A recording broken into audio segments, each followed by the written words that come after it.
understand our mission. They themselves are committed. Would be to work within that community, even across. Hi, I'm Dorian Lam, and welcome to Season 2 of Start with the Close in Mind. In real estate, business, and life, the people who win aren't the ones who react. They prepare, they think ahead, they see the close long before the rest of the room does. After a year of conversations with top operators and decision makers, this season goes even deeper into what it takes to close deals the right way. We'll break down the strategies, the mistakes, the mindset, and the real stories that reveal how successful people navigate complexity and come out on top. Every episode brings insights from leaders who have been in the trenches and can show you the difference between hoping a deal closes and engineering the outcome from the start. This is Season 2 of Start with the Close in Mind. Let's dive in. Hello and welcome everyone to the next episode of Start with the Close in Mind. Today, we're talking about something that many developers and builders misunderstand: how nonprofit owner-operators like the Chinese American Planning Council, or CPC, think and operate. Because of their mission-driven focus, CPC is involved in complex transactions that often include public and private funding. However, the trade-off is that they have access to deals and financing channels that are not available to others. So for developers and builders that are interested in meeting non-for-profits or not-for-profits, or meeting with organizations like CPC, understanding how they evaluate opportunities and partners is really important. So what are we going to unpack today? How CPC thinks about partnerships and alignment, what qualities they look for in developers and general contractors, and of course, how to start with the close in mind when pursuing partnerships with mission-driven owners. So without further ado, I'm excited to have Mr. Wayne Ho, President and CEO of the Chinese American Planning Council, on the show today. Wayne, welcome. Let's start with some background. Why don't we start with a little background on CPC and your role there? Great. Thanks, Dorian, for having me today. And I'm excited to be here and join you all on this podcast. So the Chinese American Planning Council was founded in 1965 in Manhattan's Chinatown with the mission to promote the social and economic empowerment of Chinese American immigrant and low-income New Yorkers.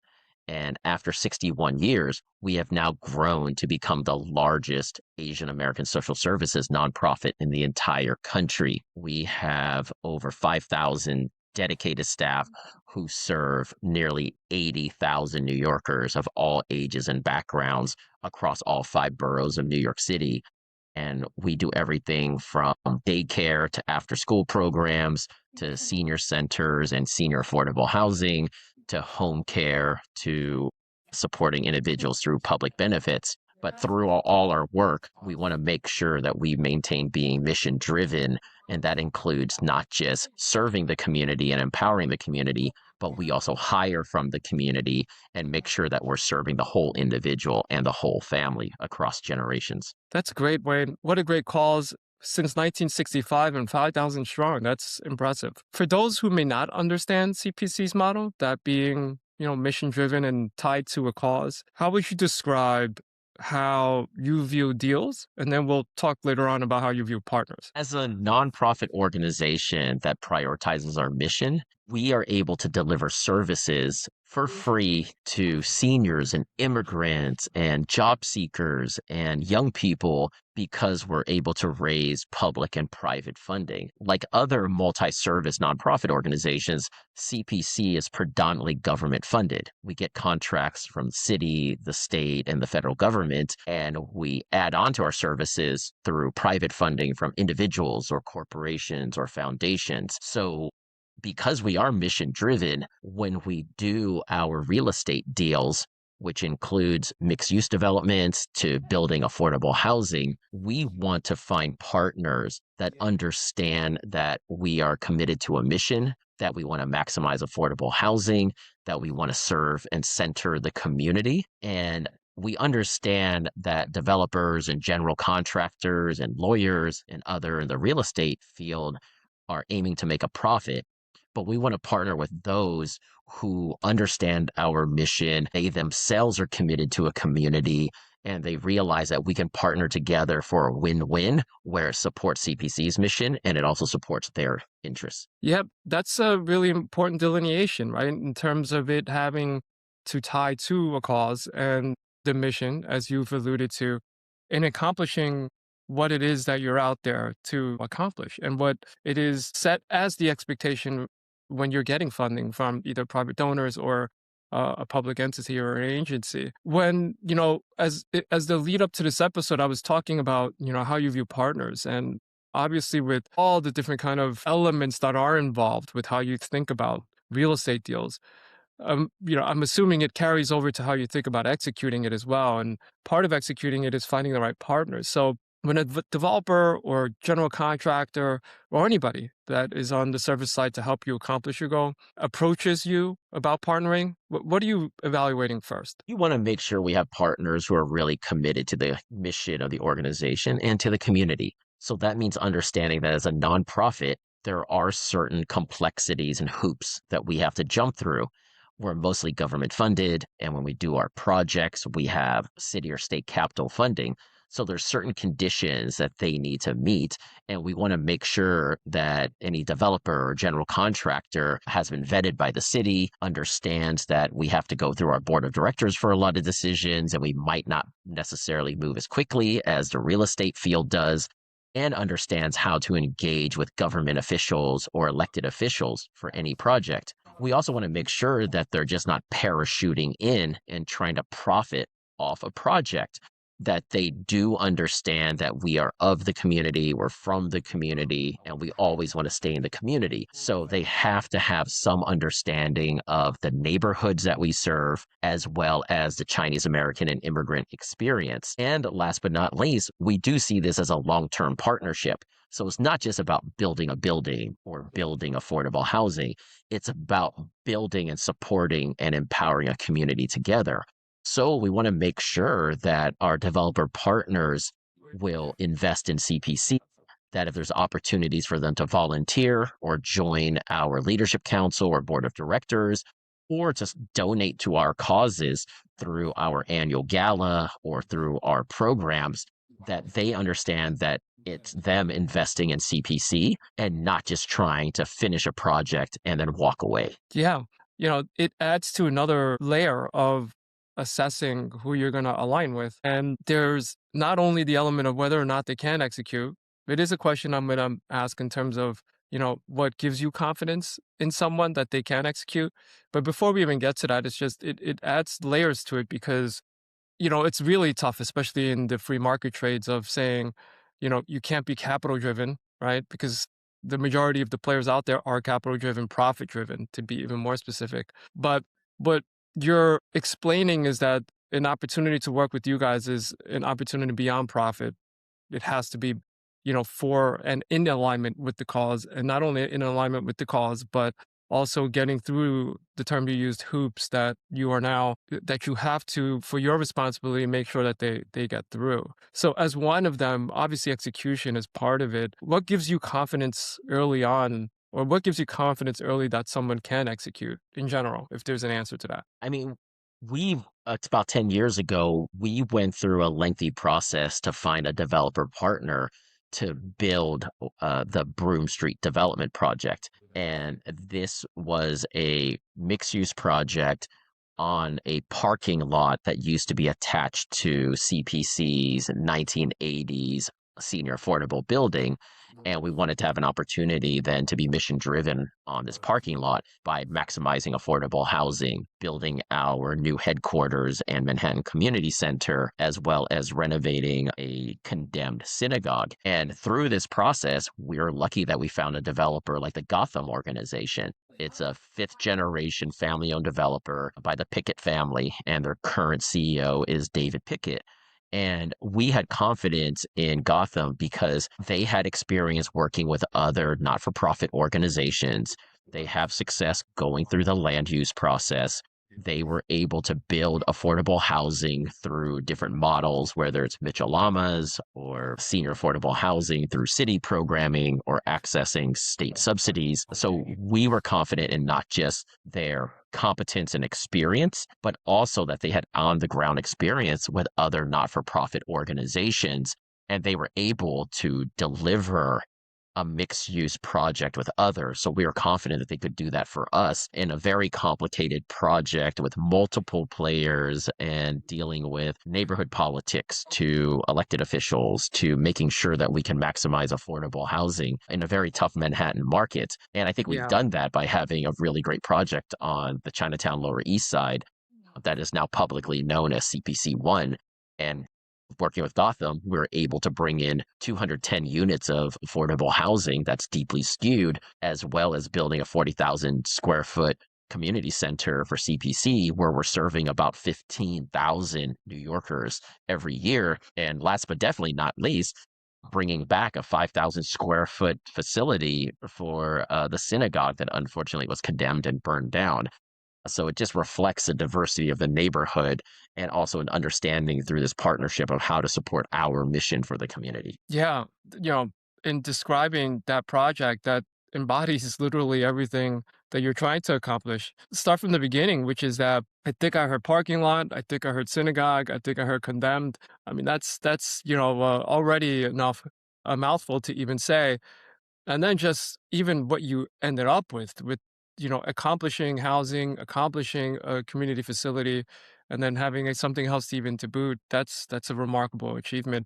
And it does really highlight, thank you for answering that in terms of what you do look for. What are some of what I would say the misunderstandings of the process? Because naturally, the feeling is that with any community, the desire or the urge would be to work within that community, even across the service providers. And for the purpose of this discussion, what we're talking about with developers, contractors, and general contractors. Any insight you can add to that? Because, obviously it's mission driven, and the idea would be logically that it would be within that same community as well. As a mission driven organization, it's not just about achieving our mission by serving the community. We also achieve our mission by hiring from the community, having vendors from the community, and engaging with community partners, whether you're small businesses or houses of worship or corporations or others, to make sure we're all moving together.